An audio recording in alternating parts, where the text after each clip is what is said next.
and welcome to The Big Debate. I'm Sigim Gabadeli. Turn on a switch and the light comes on. Or are you one of millions of South Africans not connected to the grid? Do you struggle to pay your bill after electricity prices tripled? Is your neighbourhood experiencing load shedding?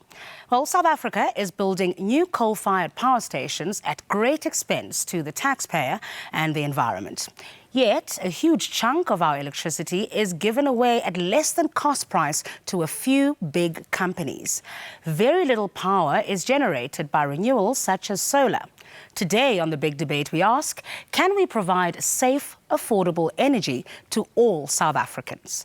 With me to discuss this are Chilidzi Ramuwedzisi, who is Chief Director of Energy Planning in the Department of Energy, Erica Johnson, Head of Strategy at Eskom, Makuma Likalakala, a campaigner for sustainable energy from EarthLife Africa, private sector economist and energy specialist Rob Jeffrey, who is the Managing Director at Consultancy Econometrics, and Professor Patrick Bond of the University of KwaZulu-Natal, who's written countless books on the topic of climate justice. In our audience, we have students, community activists, government officials and academics who are all concerned about South Africa meeting the energy needs in the best possible way. Welcome to you all.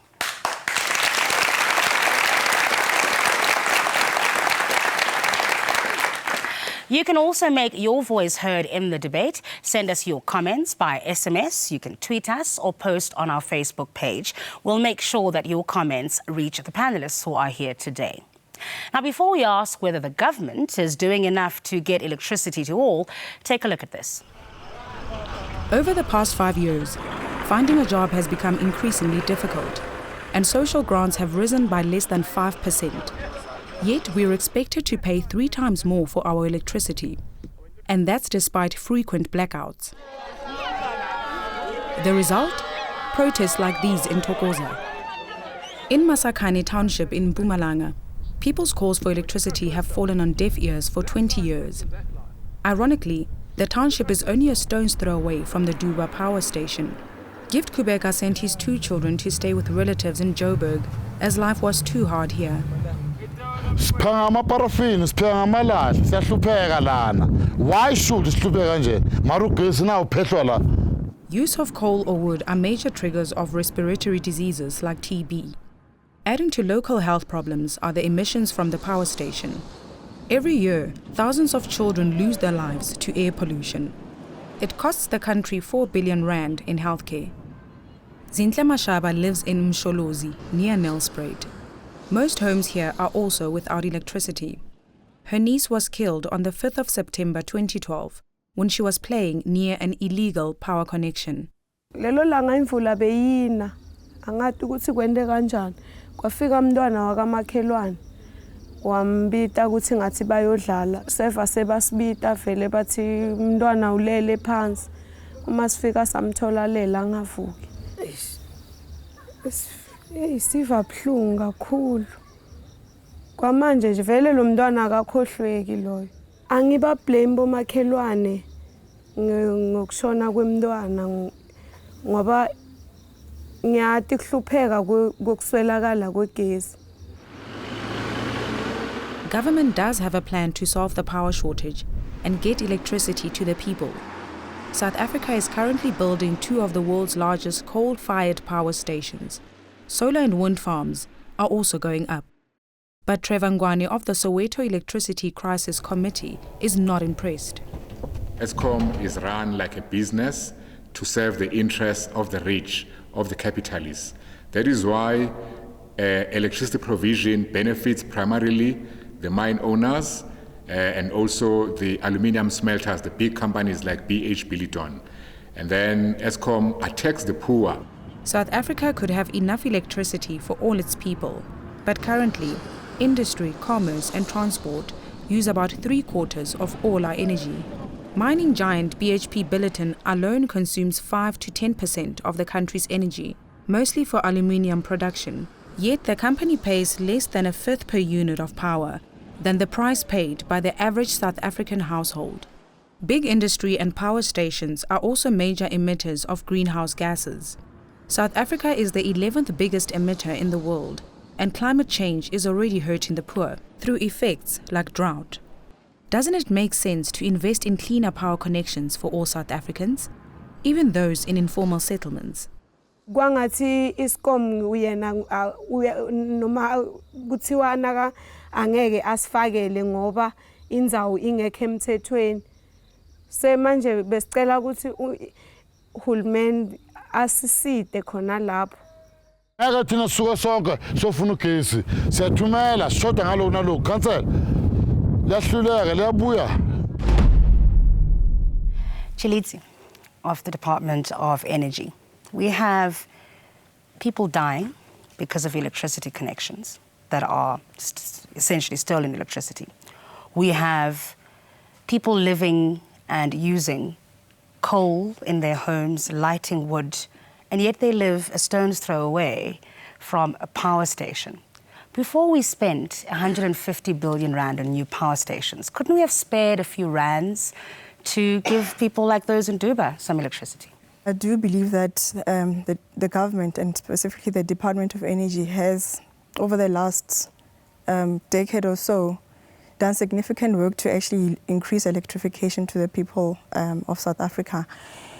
I think ever since the new democracy, about 5.7 million houses already have been connected, and this is actually still taking place to date. And this is actually being done through our National Electrification Program, which is actually done in conjunction with Eskom and the municipalities. However, I do believe that more can actually be done. And certainly one element that the department is actually also looking at is also how do we get people electrified who are not necessarily connected through the grids. But here's what I want to say is that even those who have been connected, so you're talking about millions of homes in the past few years having been electrified, they can't pay. Why must big business pay a fifth of what the poorest consumers pay? In understanding the cost drivers that determine the cost of electricity to households versus big business, I think we must acknowledge the fact that as much as generating of electricity is the same, irrespective of who the end user is, transmitting or getting that electricity to where it's actually required is different depending on the customer base. A large, bulky electricity is cheaper to actually transport and get to the end user as opposed to smaller households. Erica Johnson from Eskom, can you just explain, is that why it costs these people here more than it costs big business? Thanks, Ziki. It doesn't cost the consumer here more. We have a differentiated tariff structure. Big business, in fact, subsidizes all residential households by up to 6 billion rand per year. And then within the residential sector, we also have a differentiated tariff, the inclining block tariff, which where higher consuming households, anyone consuming more than 450 kilowatt hours per month, pays a higher rate than someone who is consuming much less. So we actually have, in the South African environment, two ways in which we are trying to support the affordability issues. And I think that is a key point in our environment. Why is it that you're asking the regulator, NERSA, to cancel your contract with BHP Billiton? If they are subsidizing us. The BHP Billiton contract is a special contract. It is indexed. It's constructed differently. And we have tried to engage with BHP Billiton and said, let us renegotiate the contract on a commercial basis because the cost structures of producing electricity has changed. Just to be clear, they are using 10% of our electricity and paying a fraction for it. They are paying a different price. There was a time when aluminium... What do you mean by different? I just want to be clear. It is a price in relation to the rest of the consumer base right now, which is lower. However, there was a very long period where they, in fact, paid more than what the average electricity consumer. So it is in cycles, and we need to acknowledge it. Makoma, it's fair enough. You know, we need big business. They're subsidizing our households. And in fact, countries like Britain, like the US, like the UK, industrialized based on oil, on coal. It's our turn now, and we have a lot of coal underground. Why not use it? I think we don't agree that big business is subsidizing the poor or subsidizing ordinary citizens in the country of electricity. The clip just showed us the externalized costs that are borne by ordinary people, in particular those who live next to power stations. So that is a cost, and that cost, I think it's very important because that cost has got to do with people's lives. It's also degrading the environment. We know that the air around Witbank area is the most poisonous in the world. So that cost means, being the health factors yes, and the environmental. So that cost, it's the cost that I wonder why Eskom doesn't always talk about. We comply with all the World Health Organization requirements, we comply. Well, we comply with the current legislation, and certainly there are new air emissions limitations coming on, and that's what we're trying to engage with. But let me say, when we do air modelling, sort of apportionment of where is the smog coming from, where is it, and when we look at actual monitoring data, there are other reasons as to why there is an environmental problem in Mpumalanga. I wouldn't necessarily say it's the worst in the world, but I do think that there is a problem, and we need to engage with that. Patrick, help us out. Who's subsidizing who?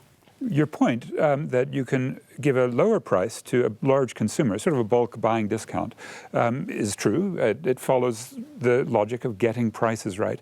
At the same time, you get the society wrong, and you get the health care wrong, and you really get the environment wrong. We've got a massive resource curse. It comes not just from the traditions of gold mining and apartheid, or the new apartheid of platinum, but it comes from coal. And it comes from the relationships between Eskom, the government, and these big companies. So BHP Billiton, I'll just take the one that's been bandied about. The former finance minister, Derek Keyes, gave them permission to take money out of the country to buy Billiton. Then they moved to Melbourne with BHP. And then he became their chief executive officer. And then the first national democratic national energy regulator, Kalani Mkonazi, is now the chief executive of BHP Billiton. This is a totally corrupt. What are you saying? Are you saying that there's a revolving capitalism. door between BHP and Eskom? When we're dealing with a corrupted political system like this, we need a reboot of energy mining, what we call the minerals energy complex. We need a detox. Rob? Is that fair enough? That there is this corrupt relationship and it's going to factor itself in our pricing? I would like to go back to one of the initial problems, which is there are two essentials in the economy: to provide electricity to the people and to provide electricity to business. Because without creating business, you do not create jobs and employment in the economy. How many jobs does BHP Billiton give us? Growth, How many jobs does BHP Billiton? Can I finish and then Less you'll than come back. 2,000, okay? Please tell With people what employment jobs growth, I'm talking about generally in business. Without employment growth, you will not have economic, political and employment stability. I think you will find that what Erica says is correct. That if you factor in the true costs all over, big business actually does subsidize the pricing of electricity for the ordinary citizen. Allegations of corruption and allegations of inappropriate relationships may or may not be true, but that's not the actual issue. We have a trilemma to solve. We have a problem, and we need to make sure that there is enough energy going forward, and that there's energy security, that it is affordable and sustainable. We should not be distracted by things we cannot prove. You don't seem to be buying that. You know, we don't dispute that we need energy and electricity to grow, and we don't dispute that we need jobs and that we need business to be healthy. What we do dispute is that the true cost of electricity, the way we generate it in South Africa, is entirely toxic through the toxic relationships that Professor Bond described earlier, through the full life cycle of coal external costs. Mining is dirty. It costs us money into the environment, to water, acid mine drainage, the transportation of coal. It's all dirty. The emissions, it's all dirty. Eskom, imagine a new future. Start the transition. The things he's talking about, in your planning, are they being factored in? Yes, the issue of externalities, as has been mentioned by various of the speakers here, is actually something which the government, through our integrated energy planning, are actually starting to consider. And the energy sector, being a key contributor to emissions, is actually looking at that. But not only emissions specifically, but also at local pollution. Patrick? No, I don't think it's fair to say that the South African government cares about the climate. Not when you're building 3 of the largest coal-fired power plants in the world, right? It's just impossible to make a case, especially when one of them so well reflects these corrupt relationships, the one that's under construction, Medupi, where the chair of Eskom, who was a former environment minister, Vali Musa, was actually called by the public protector for having improper relationships, sitting on the ANC, the ruling party's finance committee, and approving a deal with Hitachi, which the ANC owns a quarter of the local subsidiary of, to make boilers. Does the ANC know how to make boilers? I don't think so. I think that's why we're like 2 years behind on making this power plant. And now the point is, it's ordinary people in this room that are paying 128% more between 2008 and 2012 to build Medupi and to build Kusile, to build planet-destroying coal-fired power plants. That's just not right. Let's give you a chance very quickly to respond, and then we've got to take a break. No matter what we do in terms of emissions, Africa as a whole contributes 3% of climate change emissions. But we you're need to hiding consider behind the port. water. We need to consider water when we decide on energy technologies. Medupi is dry cool technology, uses 10% of the amount of water. So let's move on to other. I think the issues about relationships are one thing, but let's stick to the issue about what is it that we need to build? What technology choices should we make? What constrains us most? Is it the emissions or is it water in the country? I think that's what I would use. A centralized coal-fired power Love it when a plant company. debate gets heated, but we must go to an ad break. After the break, we're going to speak to activists who connected their own electricity illegally and then took to the streets in protest when the municipality disconnected them. You're watching The Big Debate.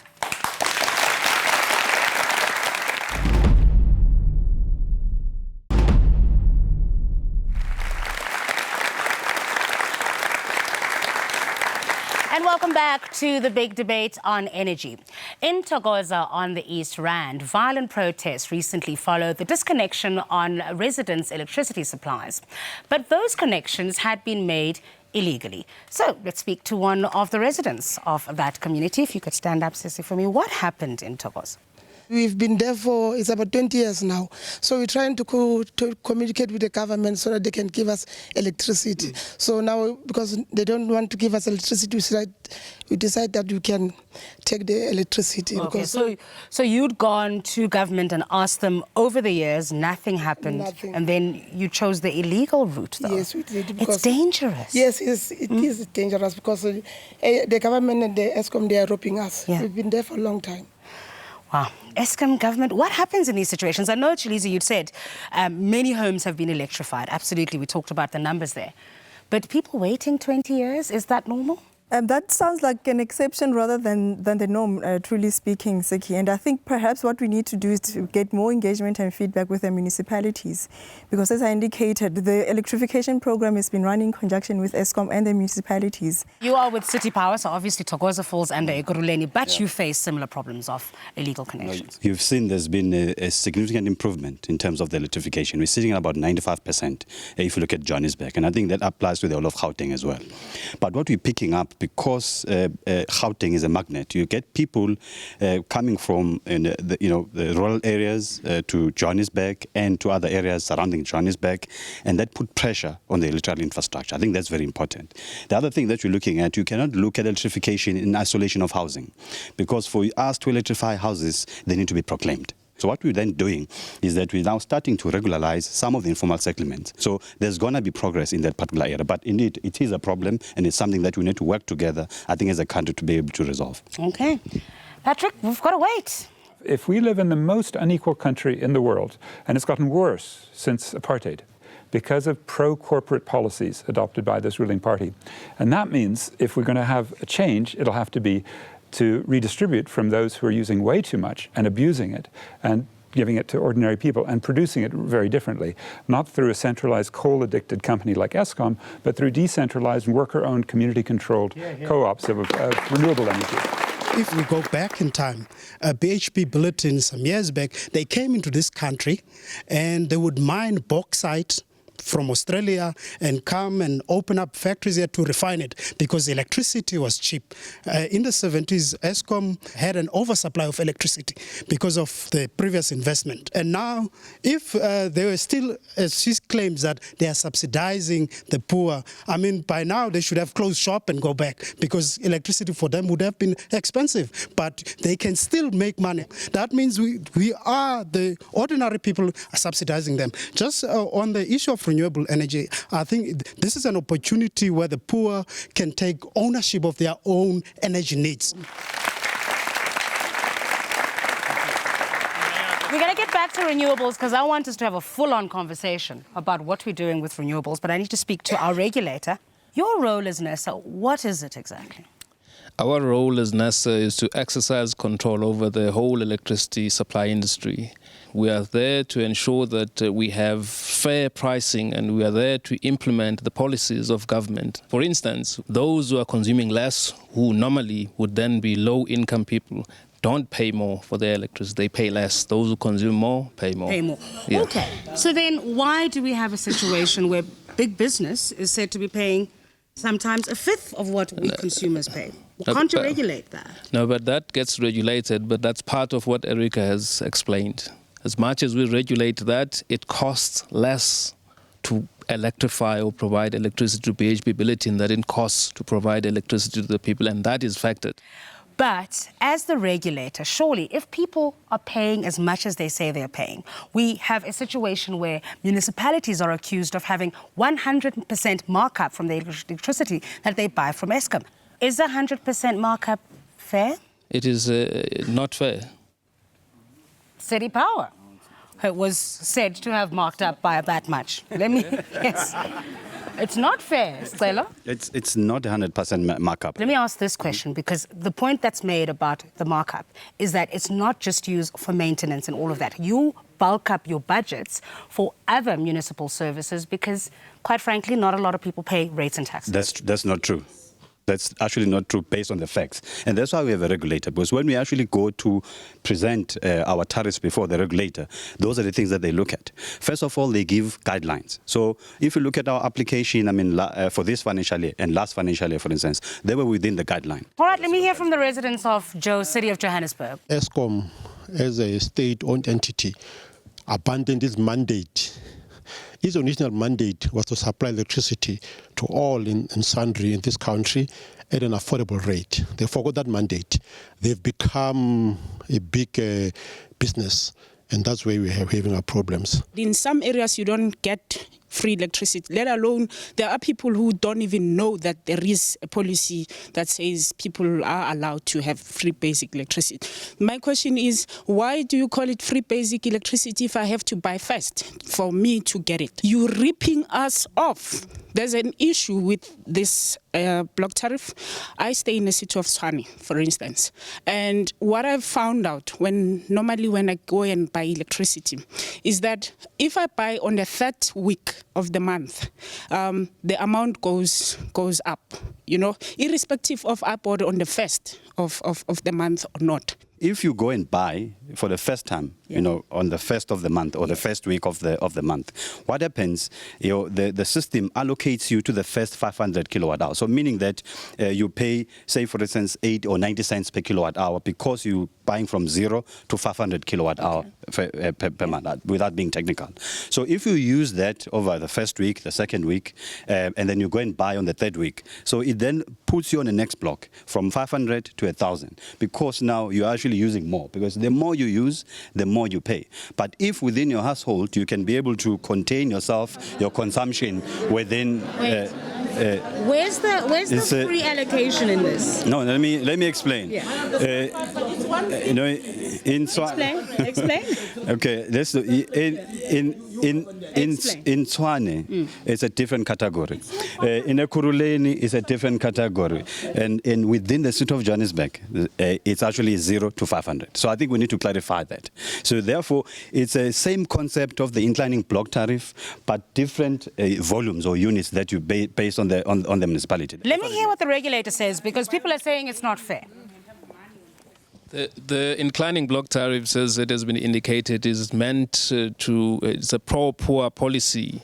So what it is meant to do is those who use less pay less, and those who use a lot pay more. The one about that if you go on the third day, or on the third week, I don't know the merits of that, but the way the policy is meant to be implemented is, if you use less, you pay less. And who checks the implementation? Who checks the regulator? We check the implementation, but we have not had these complaints. We are hearing them here on the big debate.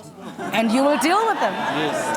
It will be dealt with. It will be dealt with. I will come to you. And when we return, we learn the ins and outs of fracking. Intrigued? Don't go away.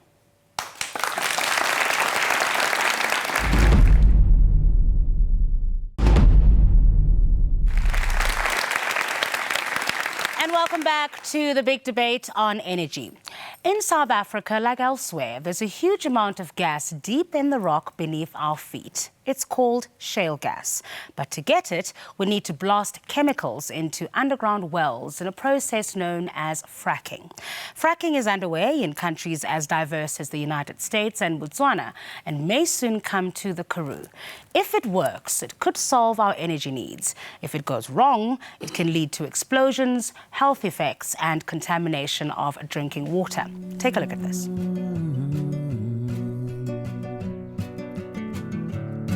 Oh, it's a mystery to me. We have agreed. I've got the dust, I've got the dirt, I've got the trucks going by, I've got the aggravation, I've got the danger, but I get nothing for it. If there's any risk, of poisoning a baby or a child, why would you risk it? My whole life was turned upside down from the moment they got here. We had neighbors calling in tears. There were explosions. There were trucks, huge trucks, just convoys. It was truly apocalyptic. It is not clean natural gas. The extraction methods and the people that have to live with the extraction don't have clean energy. It seems to be really difficult to operate this industry in a clean manner.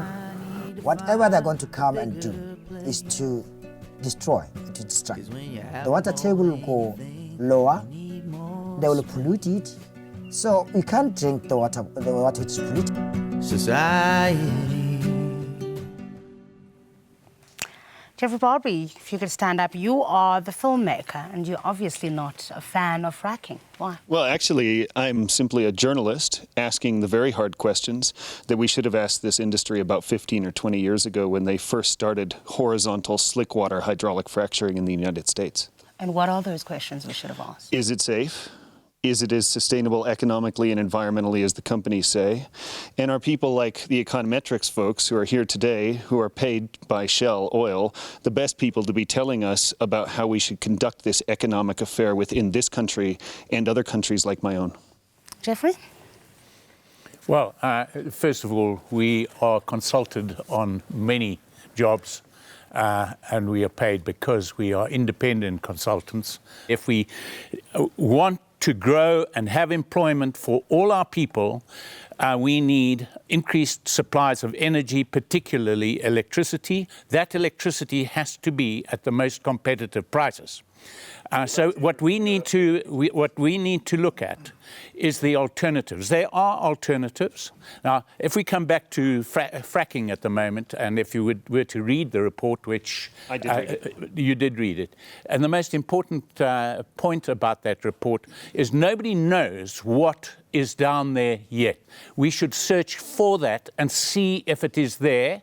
And we're not saying that one goes ahead with fracking without having proper regulations and proper testing. What's wrong with that? There's two issues there. One is that in South Africa's history, there's never been an exploration license that found a resource that wasn't turned into a production license. So the idea that exploration in the country of South Africa is simply to find out what's down there, that's never been the case in the history of this country, that type of license has not turned into a production license. I really appreciated that the DMR, the Department of Mineral Resources, came out with their new report a few months ago and had an idea about how this was going to be managed in the country. But the real issue is if the DMR cannot manage the water control problems like the pollution on the West Rand and the acid mine drainage that affects the lives daily of 10,000 to 20,000 people drinking radiological material in their water, then I highly doubt that in a remote area like the Karoo Desert that they will be any better at looking after the welfare of the communities impacted by this process. But everything has a drawback, right? Except that if shale gas is being issued as some idea that it's cleaner than coal, at the 7% emission rates from the wellheads that we have proven by the National Oceanic and Atmospheric Administration in the United States, it is twice as dirty as coal. This is not the clean, green, energy-efficient revolution that South Africa needs, and it has been sold to us by people like Shell and Econometrics, working together with the government through Tebe Investments, who are invested heavily in Shell.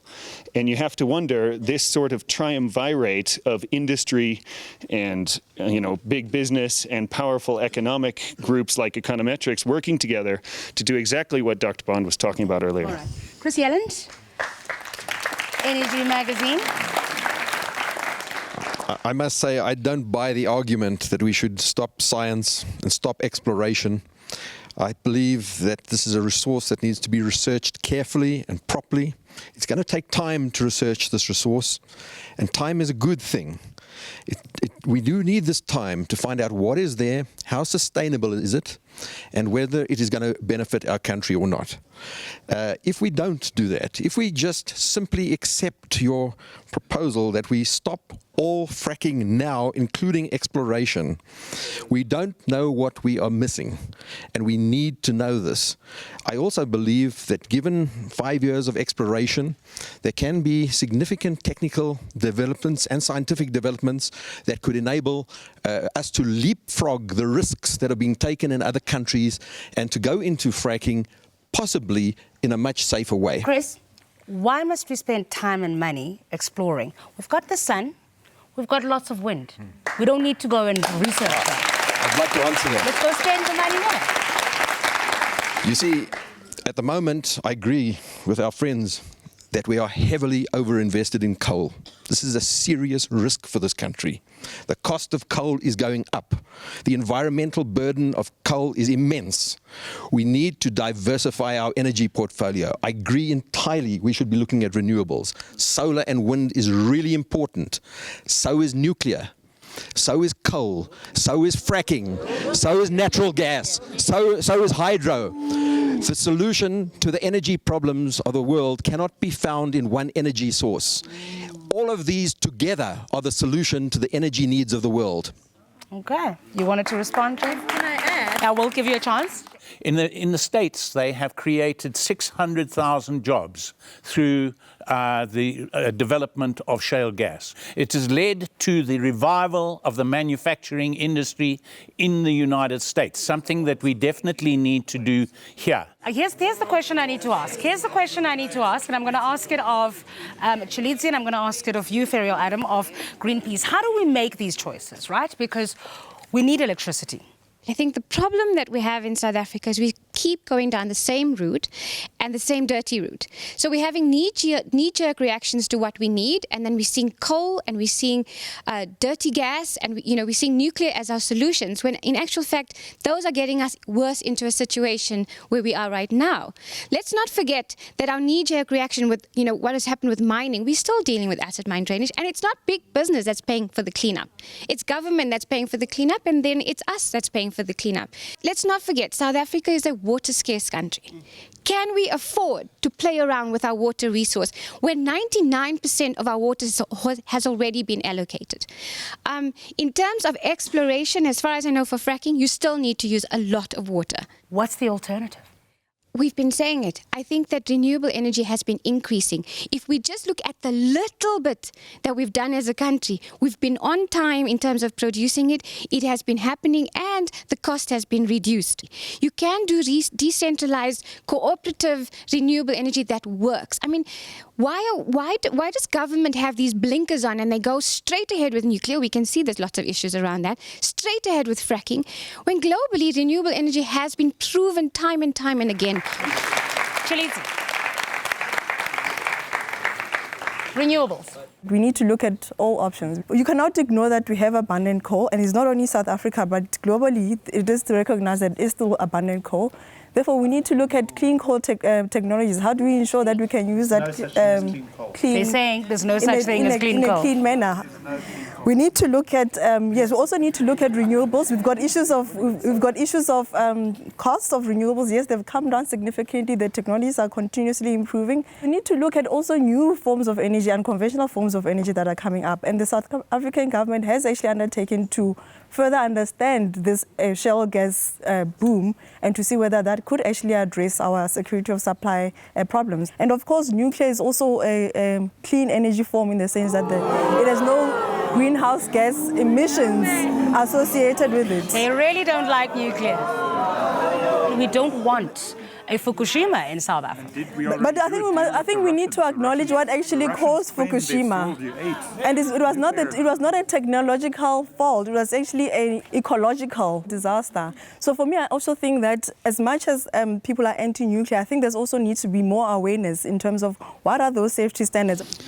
Well, I think, you started off by saying you want to flick on the switch and you want electricity to flow into your house. If you want electricity to flow into your house at an affordable rate, people better get realistic. We need applicable energy at the applicable place. That means big power energy is coal, it is nuclear, it is a certain amount of gas.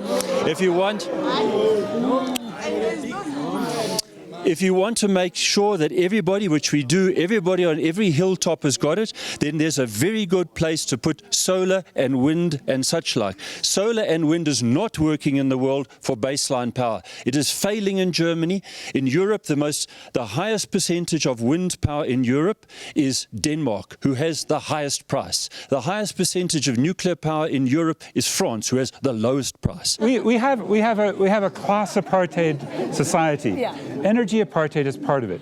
Those who want to maintain systems like a Medupi coal-fired power plant, wrecking the planet, giving us a resource curse that has polluted our political system, those folks will often say, oh, it's for the poor. The World Bank made its largest loan ever for Medupi, saying, oh, it's for the poor. But to do that, you put up the price of electricity 128% from 2008 to 2012. It's an energy. But you're saying that renewables, solar and wind, are not realistic for the kind of country that we live in. Of course they are. Everything can be made realistic if you do the right subsidization system.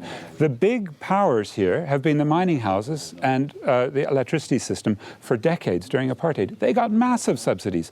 And those are the kinds of historic subsidies that we need to get rid of now, immediately. No more fossil fuel subsidies. Put them immediately into renewables and make sure that they're in the hands of poor people. That's why we have to ask our questions. It's energy generation for who?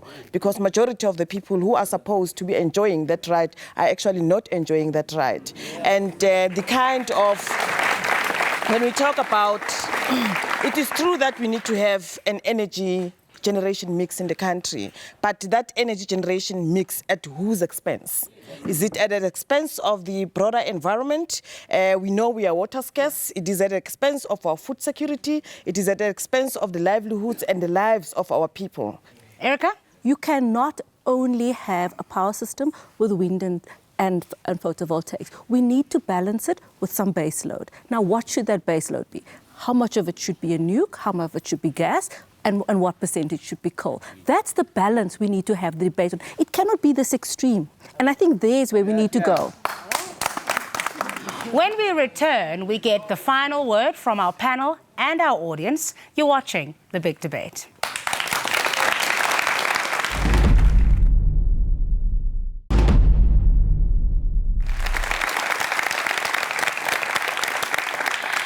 Welcome back to The Big Debate on Energy. Now, is the government doing enough to get safe, clean and affordable energy to all South Africans? What do you think? For I truly want to say this from the bottom of my heart, that government, you have truly disappointed us. You should be ashamed of yourself because of your activities and when it comes to your decision making. For our lives and our lives of our future generation depends on you. And truly you need to take a re-out on that. I would just like to say, we are your consumers. We are your clients. And we don't want your dirty power. What we're saying is that we need to move away from understanding this climate change debate as this environmental issue that environmentalists are worried about. It is going to become the public health issue that defines our generation. Climate change is going to have profound impacts on public health, and we are going to pay the costs of that. Part of that problem is energy. We need to move to a new energy future, a new energy paradigm. The free basic service electricity, what is it and then where can we get it? Because 20 years in democracy, till today, majority of us, we still don't have it. Why is there a parastatal that has a complete monopoly over power distribution and generation? And why can't independent power producers feed into the grid? And why is there not a two-type tariff system? They cannot without a license. And those licenses are not issued to me or to you. We need to change ownership of the energy sector. We're saying give this energy sector back to the people. In terms of having renewable energy parastatals that are under control of the people at different levels, either the municipality level, at a national level, even at the villages where people are in control of their energy supply so that there can be energy equality. It's clear that if we want to meet our climate change targets, there are several technologies which have to come into play. It's obvious what they are. Renewables, large hydro and nuclear. It's a no-brainer. We should stop being ideological about this. There's still a huge gap between clean energy and affordable energy. Let's not make the mistake to say we want clean and affordable energy right now. There's still a whole lot of time. Until we get to the crossover, let's focus on the basics, which is to provide energy and not be picky about what energy we get. Chris said that I'm paying, as a poor person, I'm paying 128% now on electricity. Erica Eskomne says BHP subsidizes me. City Power says they've got a markup. The more I use, the more I pay. Eskom, what is it that I'm really subsidized from? Because eventually it means I'm sitting here as a poor person supposed to pay 300%. Thank you. I hear people talking about free basic services like free electricity, but we've got a problem in the inner city whereby we don't get free electricity. South Africa is recognized as one of the countries that has most effectively electrified the population. So I think we should also celebrate the fact that we've gone from 30% to 80%. There's a big gap still to close. Ultimately, there is no perfect solution. We've got solar, wind, coal, gas, hydro, nuclear, imports, all sorts of different options. Everything has a benefit, everything has a cost. You must look at the policy, whether it has supported and assisted the poor of the poorest. If it hasn't, then go back and do your work, because we are the ones who are affected, and it must not be biased only to those who are rich. Please leave the coal under the ground, not for the sake of electricity demand or employment and so forth, but for the sake of for the coming generation. You know, where we are from, Emalahleni, is terrible, guys. If you want to see the future of coal, come to Emalahleni and explore. What are the after effects of all these things? I mean, we're going to have greenhouse gases, greenhouse effects, global warming, climate change, and as a result, all these energies that we're having are not going to help us. We are not going to eat electricity. We're not going to drink electricity, but we need water and we need food. That food comes from the land, and with acid rain, that land is going to be depleted. After the break, the final word from our panel. You're watching The Big Debate.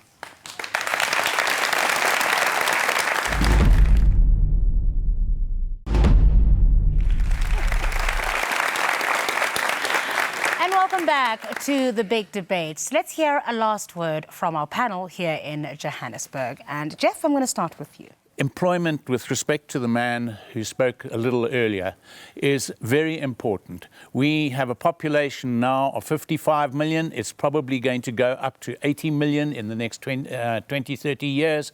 This leads to question that we need jobs. When it comes to a decent livelihood is not just having cheap electricity. It is actually about having a job. And jobs will only come if you have electricity at competitive prices. And I'm afraid one can only find baseload power, which will be good for the majority of business and industry, coming from either coal, gas, or nuclear. In time, we will be able to move to cleaner energy on a major scale, but that will take considerable time. I think as South Africans, we need to act in a manner that really, truly embodies, the ideals that are enshrined in our Constitution, that of the protection of human rights. That will ensure everyone enjoys the fundamental rights of access to basic services and also living in an environment that is not harmful. But what is important is the ownership of generation of electricity. It is important for us as South Africans and with the lead of government to have legislation that will actually facilitate that our people, the people who do not have access to electricity now, are enabled to form cooperatives, are enabled to have socially owned energy generation so that they can be able to live. I think we are living through a very interesting time. I think it's lovely that we have choice. We actually have at the point to say where industry needs baseload power and there's for the first time real choice at the commercial and a residential sector. The cost of technologies is changing. Renewables is changing, it is becoming more competitive and we do need to have it in the right proportion. However, it should also be balanced. It should be balanced with the need of driving the primary and secondary sectors of our economy, and that does need power that needs to be clean, affordable, cleaner, and in a way which is environmentally supportive. Well, we've heard especially eloquent points from the youth in the audience because there's generational justice. The youth have more at stake. And we have to hear why climate does give us a rationale, not just to reboot energy, but everything that we do. And that would include agriculture and transport and production systems. So when you say baseload, I just think of BHP Billiton getting the cheapest electricity in the world, hiring less than 2,000, carbon intensive, capital intensive, balance of payments crisis because the profits flow to Melbourne. Since we got rid of racial apartheid with a great leader like Nelson Mandela, an energy apartheid is in front of us. But we need much better leaders. We need civil society to pressure a very corrupt government. Final word. In order to address access, we need to make sure that we do this in the most affordable manner. And if we have to actually do that and provide electricity in the most affordable manner, can it actually afford to switch over immediately to renewable energy and totally clean energy today? Clean energy is expensive. It is costly comparative to other forms. So that actually does need to be taken into consideration. And it is a path. It is a path that we need to work towards and something that we think we can actually address going forward. Another issue that people also need to bear in mind is that with the issues of emissions and moving towards a low carbon economy, what has been said globally and also the targets that have been set for South Africa does not necessarily mean zero emissions from any form of electricity generation of production. It's keeping emissions within a limit such that the global climate change temperature remains within the 2 degrees radius. So this does not mean a total eradication of any fossil fuels, but it just means reducing reliance or over-reliance on such energy forms. So I think we need to actually bear that in mind, which is why we keep on saying that we need to appreciate the fact that we do have coal as an abundant mineral resources. Yes, we are saying that let's reduce the over-reliance on that, but let's look at how can we actually exploit this mineral effectively or in a cleaner manner. All right, thank you very much. To contribute to our future shows, don't forget to like our page on Facebook and follow us on Twitter. South Africa has plenty of energy to power its industry. Yet many poor people are off the grid or can't afford their electricity bills. To meet future demand, we are investing in an energy mix dominated by huge new coal-fired power stations. Is this the way to get safe, clean energy to the majority of our people? You decide. Thank you for watching The Big Debate. Goodbye.